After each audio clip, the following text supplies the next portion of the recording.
إن الحمد لله نحمده ونستعينه ونستغفره ونعوذ بالله من شرور أنفسنا ومن سيئات أعمالنا من يهده الله فلا مضل له ومن يضلل فلا هادي له وأشهد أن لا إله إلا الله وحده لا شريك له وأشهد أن محمدا عبده ورسوله أما بعد فاليوم نشرع إن شاء الله في شرح المرتبة الثانية ألا وهي الإيمان.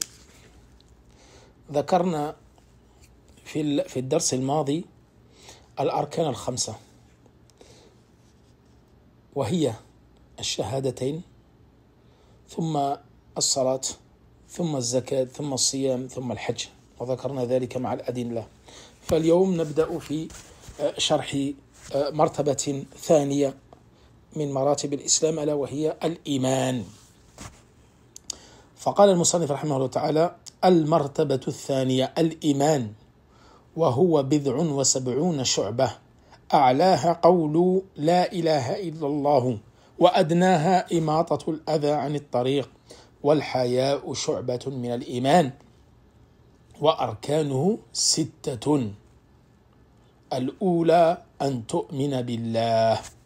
Donc aujourd'hui, après avoir parlé des 5 piliers de l'islam, la double attestation, la prière, le hajj, le jeûne, la zakat, le jeûne et le pèlerinage, nous allons aujourd'hui évoquer un cours qui est d'une importance fondamentale, qui est la foi.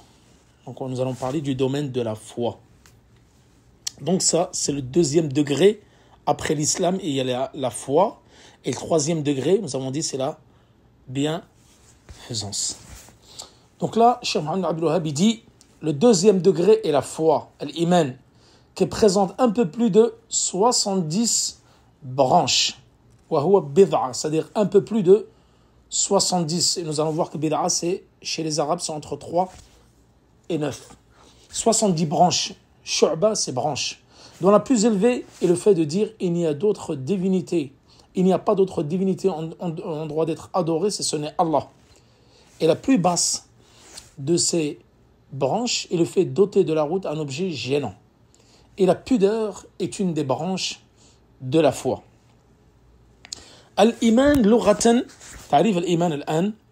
الإيمان لغة الإقرار والتصديق، أي التصديق بالقلب واللسان والجوارح. والإيمان في لغة العرب ليس بمعنى التصديق الذي يقابله التكذيب، إنما هو تصديق خاص، التصديق بما يرجى ويخاف مع مقتضى ذلك. إذن الإيمان في لغة العرب مشتق من الأمن الذي هو الطمأنينة، وشرعا اعتقاد بالقلب وقول باللسان وعمل بالجوارح والأركان. Définition. Donc là, nous allons parler d'un pilier, d'un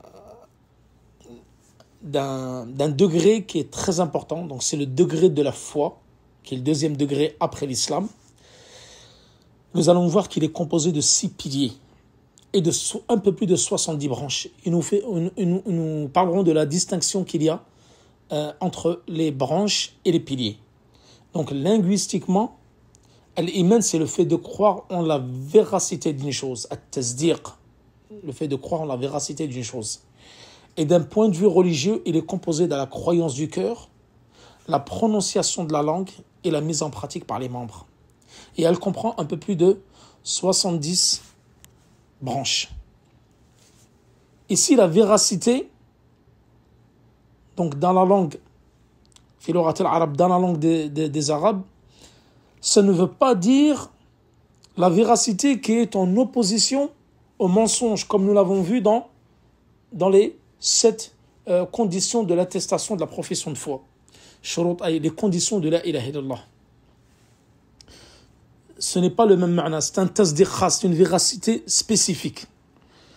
C'est la véracité bima yurja, at-tasdiq bima yurja wa yukhaf. C'est une véracité avec ce qu'elle implique comme espoir et crainte. Et nous avons déjà vu dans les cours précédents que toute adoration doit être basée sur 2 piliers ou sur 3. Et les 2 piliers, nous avons dit, c'était comme les 2 ailes de l'oiseau. La crainte d'Allah subhanahu wa ta'ala et de son châtiment et de l'enfer, et l'espoir de gagner son paradis et que les bonnes actions soient acceptées, etc. Nous l'avons déjà vu en détail dans le premier fondement. طيب. Donc l'iman fi lughati al-arab mushtaqun min al-amn. C'est-à-dire qu'il est dérivé, le sens de la foi ici, l'iman, il est dérivé du mot al-amn, la sécurité. Alladhi huwa at-tama'nina, c'est l'apaisement. Wa shar'an, donc au niveau légiféré, donc c'est comme nous venons de le dire, d'un point de vue religieux, c'est la croyance du cœur, la prononciation de la langue et la mise en pratique par les membres. Et elle comprend un peu plus de 70 parties, branches, et il est composé de 6 piliers. Et ensuite ici, Mohammed Abdul Wahhab, il a donné des exemples de ces branches, comme la plus élevée, le fait de dire la ilaha illallah, la plus basse, le fait d'enlever un objet gênant de la route, et la pudeur est une des branches de la foi. قال الشافعي رحمه الله وكان الإجماع من الصحابة والتابعين ومن بعدهم يقولون الإيمان قول وعمل ونية. الإمام الشافعي, l'un des fondateurs des 4 écoles du fiqh, de jurisprudence, dit وكان الإجماع من الصحابة, c'est-à-dire qu'il y a un consensus des compagnons et de ceux qui les ont suivis et ceux qui les ont suivis de dire que la foi, c'est la parole, l'acte et l'intention. وقال شيخ الإسلام بن تيمية أجمع السلف أن الإيمان قول وعمل يزيد وينقص. Cheikh al-Islam ibn Taymiyyah, il a dit, les pieux prédécesseurs, cela est un consensus auprès des pieux prédécesseurs de dire que la foi, c'est une parole et un acte, suivi d'un acte. Elle monte avec les actes d'adoration, bien sûr, et elle descend avec les actes de désobéissance. Al-mu'minuna yatafadhalun laysu fi darajatin wahida. Ça, nous allons le voir en détail par la suite. C'est-à-dire que les croyants, ils ne sont pas tous dans un même degré de foi. Ils ne sont pas tous dans un même degré de foi.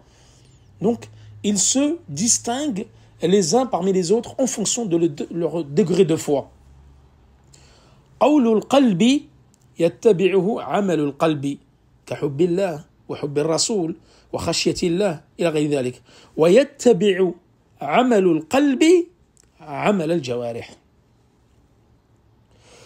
C'est-à-dire que la parole du cœur, le fait de dire,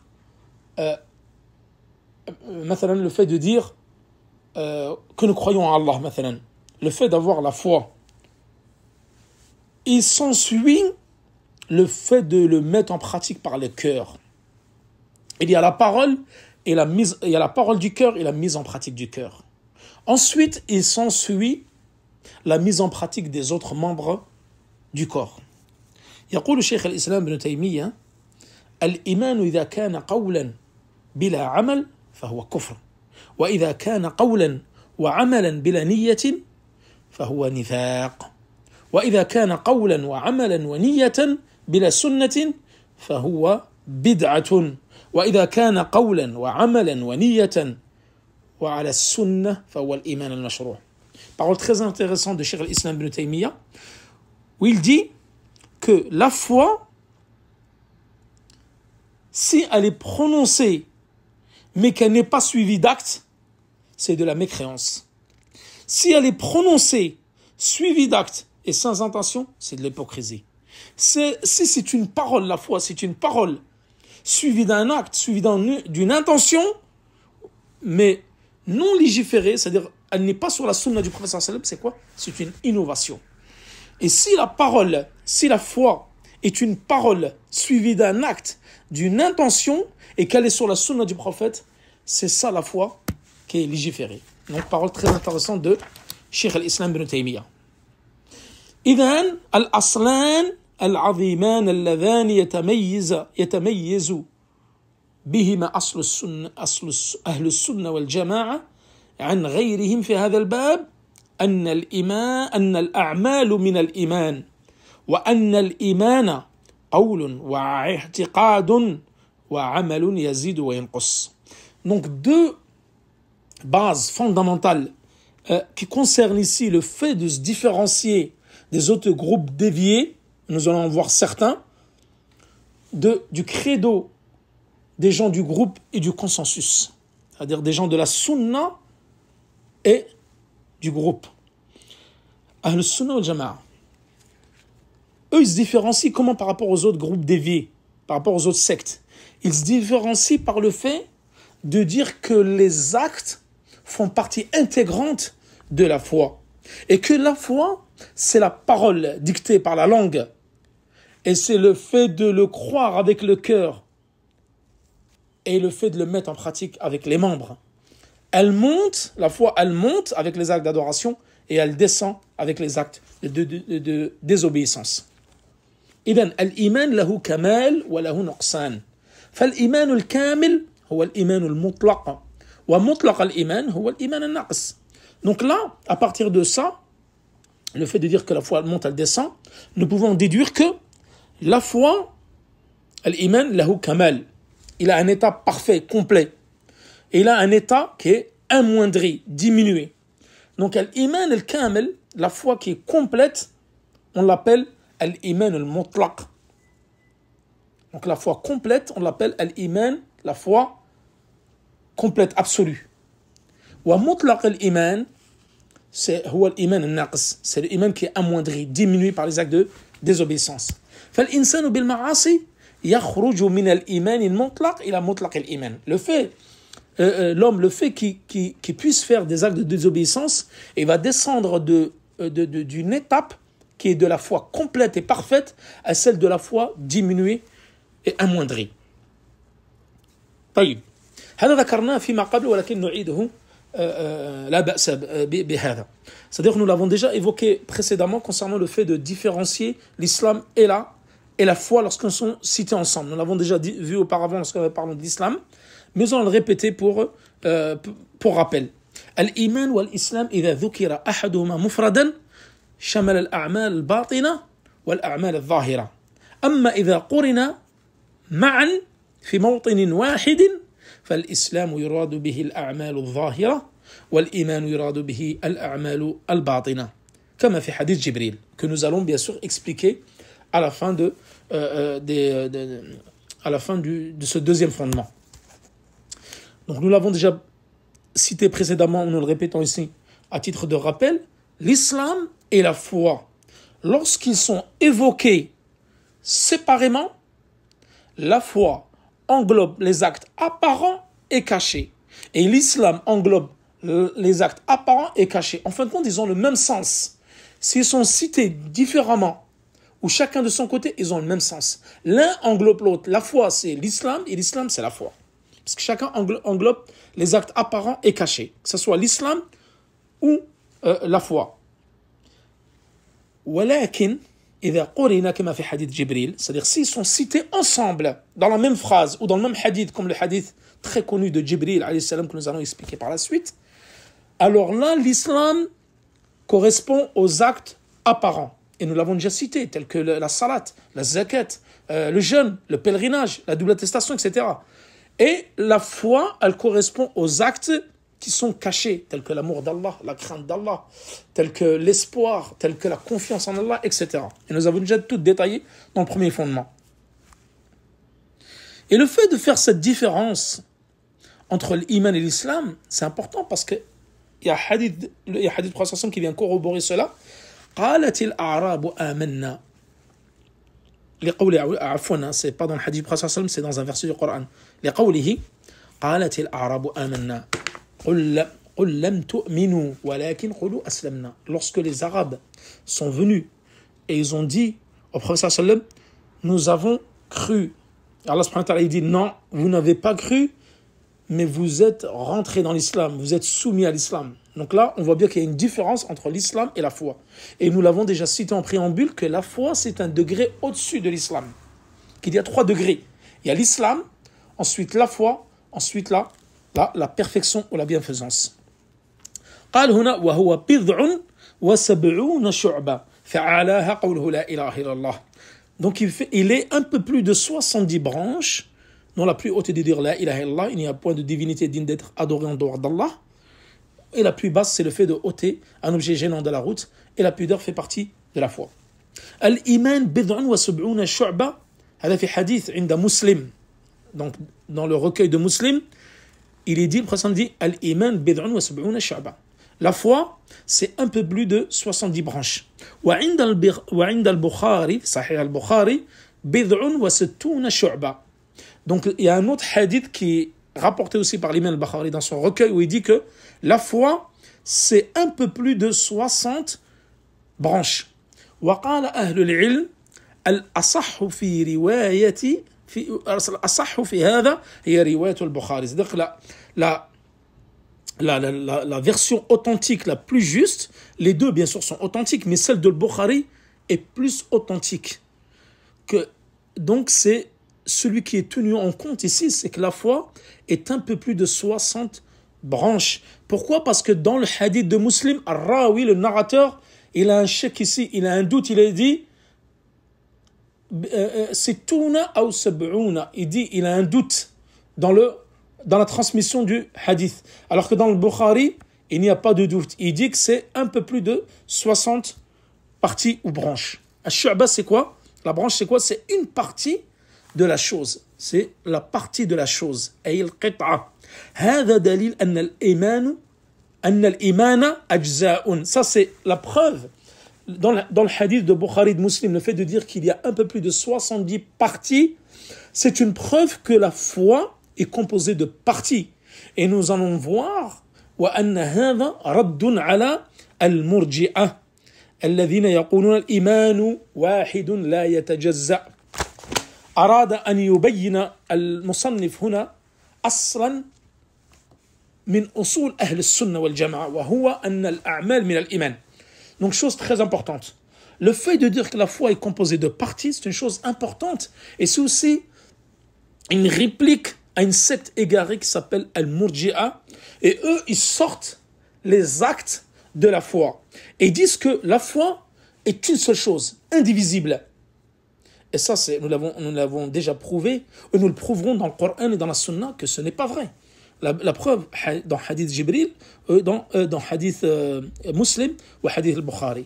Et le Cheikh Mohammed Abdul Wahhab ici, il a voulu montrer à travers ce hadith que l'un des fondements ou l'une des bases parmi les bases de la aqida, du credo de Ahl-Sunna, les gens de la Sunna et du consensus ou du groupe, c'est de dire que les actes font partie intégrante de la foi. C'est une notion qui est primordiale et très importante. C'est-à-dire la plus haute partie ou la plus haute branche de cette voie, c'est le fait de dire qu'il n'y a pas de divinité digne d'être adorée en dehors d'Allah. C'est la parole la plus aimée d'Allah subhanahu wa ta'ala, comme في حديث مسلم. لأجلها خلقت الخليقة وأرسلت الرسل وأنزلت الكتب هي العروة الوثقى. Donc ce la ilaha illallah, c'est la parole la plus aimée auprès d'Allah subhanahu wa ta'ala, comme dans le hadith de Muslim. C'est à cause de cette parole-là que la création a été créée, que les prophètes ont été envoyés et que les livres ont été descendus. وهي العروة الوثقى. C'est l'anse la plus solide. هي أصل الدين وأساس الدين. C'est le fondement, le ciment même de l'islam. La ilaha illallah. وهي أفضل الذكر. C'est la meilleure des paroles parmi les invocations. C'est la meilleure parole parmi les invocations ou évocations. أفضل الذكر كما قال النبي صلى الله عليه وسلم لا إله إلا الله رواه الترمذي وحسنه الألباني. La meilleure des invocations, c'est de dire la ilaha illallah. Hadith rapporté par Tirmidhi et il est authentifié par Al-Albani. قال النبي صلى الله عليه وسلم أن الله حرم على النار من قال لا إله إلا الله يبتغي بذلك وجه الله. Le prophète صلى الله عليه وسلم a dit dans le hadith qu'Allah subhanahu wa ta'ala, il a interdit à l'enfer toute personne qui dit la ilaha illallah en voulant pour cela le visage d'Allah subhanahu wa ta'ala. إذن قول لا إله إلا الله قول اللسان. Le fait de dire la ilaha illallah, c'est le fait de la prononcer avec la langue, c'est la parole. Vous avez dit que la foi est parole, credo, croyance et mise en pratique. Ici, la ilaha illallah, c'est le fait de le dire avec la langue.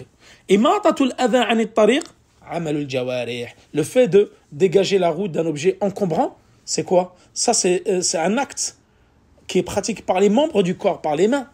Donc ça concerne les actes. Il y a la parole et il y a les actes. Là, ici, il a donné un exemple de la parole, de dire la ilaha illallah, et un exemple parmi les actes de la foi, le fait de dégager la route d'un objet encombrant. Wal haya shu'batun min al-iman. Ici, il a parlé de l'haya. Il a cité comme exemple qui fait partie intégrante de la foi, la pudeur. Et la pudeur, c'est quoi? La pudeur, c'est une réaction éprouvée lorsqu'on en est gêné et qui empêche une personne de faire ce qui s'oppose à la bienséance humaine, al-muru'a. Voilà la pudeur, c'est le fait d'avoir une réaction et d'être gêné lorsqu'on rougit, on est mal à l'aise. Et ça nous empêche de faire une chose qui est contraire à la bienfaisance humaine. Donc ici, l'auteur, il a voulu montrer que la foi est composée d'un peu plus de 70 branches et que les piliers de la foi sont au nombre de 6. Et ça, nous allons en parler après, bien sûr. Donc la foi, elle englobe tous les actes et elle englobe aussi les différentes catégories et genres. Donc elle est constituée d'un peu plus de 70 éléments, branches, et elle est composée aussi de 6 piliers. Taïeb. Donc nous avons vu que dans la riwaya de Muslim, c'était un peu plus de 70, et dans la riwaya, dans le hadith de Bukhari, c'était un peu plus de 60. وَرَجَّحَ كَثِيرٌ مِنَ الْمُحَقِّقِينَ riwayat al-Bukhari. C'est-à-dire que la plupart des spécialistes du hadith disent que la version de Bukhari est plus authentique que celle de Muslim. Al-bid'a huna min 3 ila 9. Dans la langue arabe, bid'a c'est entre 3 et 9. كما ذكر هذا فيه. طيب. هذا فيه رد على المرجئة.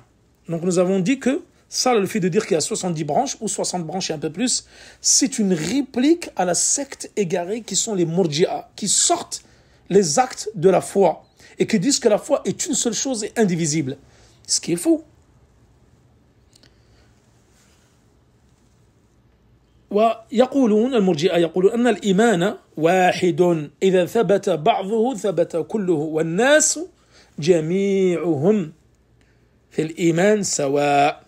Ils disent que la foi c'est une seule chose et que toutes les gens ont le même, ils sont à égalité sur le même pied d'égalité au niveau de la foi. Ils ont tous la même foi. C'est-à-dire que Jibril, alayhi salam, il a la même foi que le plus grand pervers sur terre, qui commet le plus grand nombre d'actes de désobéissance. Donc, et ça, c'est vraiment une aberration concernant cette secte qui est Al-Murji'a. Ensuite, ce hadith-là, c'est aussi une réplique contre Al-Mu'tazila, qui sont aussi une autre secte égarée, et Al-Khawarij. Donc là, ce hadith, c'est une réplique à 3 sectes égarées. Al-Murji'a, Al-Mu'tazila, les Mu'tazilites, et les Khawarij, c'est-à-dire les takfiristes, ceux qui sont sortis de l'islam. طيب. الخوارج والمعتزلة يقولون أن الإيمان واحد لا يتبعض. C'est-à-dire que le Mu'tazila et le Khawarij, eux disent que la foi est une seule et complète, indivisible. الإنسان عندهم إذا ارتكب كبيرة فهو كافر. C'est-à-dire que la foi n'augmente pas et ne diminue pas. Elle est une seule et unique et indivisible. Comme disent les Murji'a. Mais par contre, eux, c'est l'inverse de le Murji'a.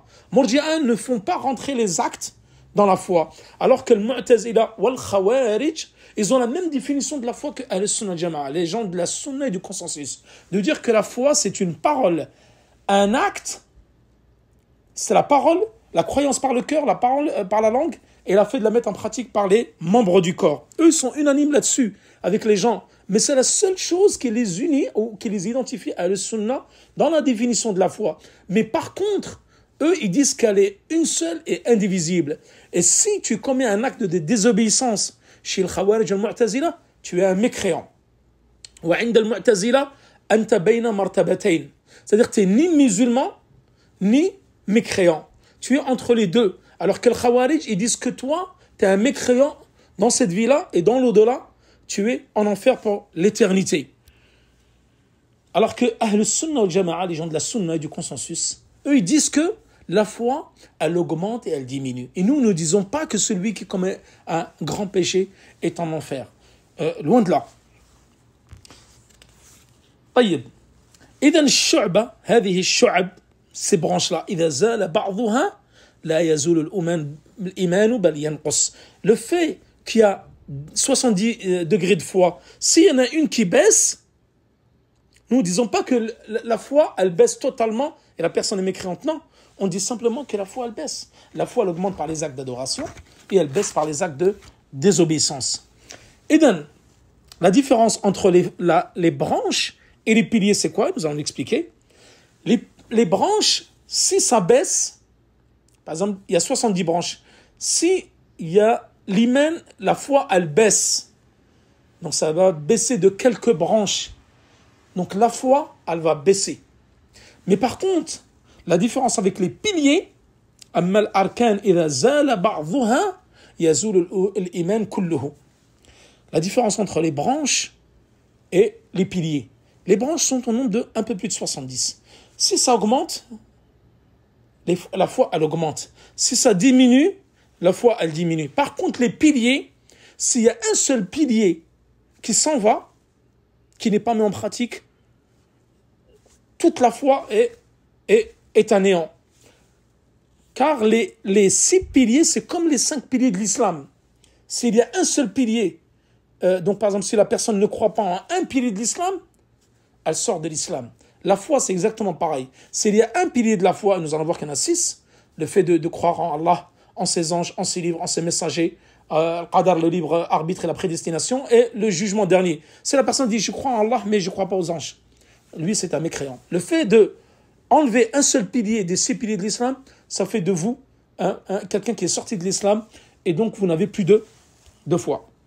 إذن كل ركن من أركان الإيمان فهو من شعب الإيمان.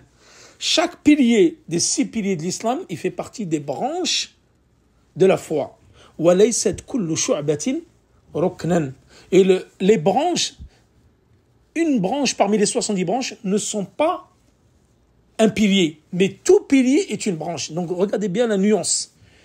إذن أركان الإيمان شعب الإيمان. C'est-à-dire que les piliers de la foi sont les branches de la foi. Mais la branche de la foi, ce n'est pas un pilier de la foi. Donc, bien cerner là la différence. Al-Khawarij wal-Mu'tazila wafaqu Ahl-Sunnah wal-Jama'a anna al-iman qawlun wa i'tiqadun wa amal. C'est-à-dire que Al-Khawarij wal-Mu'tazila, ils sont d'accord avec Ahl-Sunnah wal-Jama'a de dire que la foi est croyance, credo et mise en pratique. ولكن الإيمان لا يتبعض عندهم لا يزيد ولا ينقص. Donc la foi chez eux, elle est pas divisible. Il n'augmente pas, il diminue pas. Celui qui commet un grand péché, il est mécréant directement. مرتكب الكبير عندهم ليس مؤمنا بل كافر وعند المعتزلة كما ذكرت بين المنزلتين. C'est-à-dire que chez les Khawarij, celui qui commet un grand péché, ce n'est pas un musulman, ce n'est pas un croyant, il est en enfer. Dans ce monde-là, c'est un mécréant, dans l'au-delà, il est en enfer pour l'éternité. Et chez les Mu'tazila, il est entre deux mondes. Il n'est ni musulman, ni mécréant. Et donc, avec ça, nous avons fini cette introduction concernant la croyance, la foi. Et le prochain cours, Inch'Allah, nous allons détailler sur la croyance en Allah, subhanahu wa ta'ala. Wa sallallahu ala nabiyyina Muhammad wa ala alihi wa sahbihi wa sallam. Wallahu ta'ala a'la wa a'lam.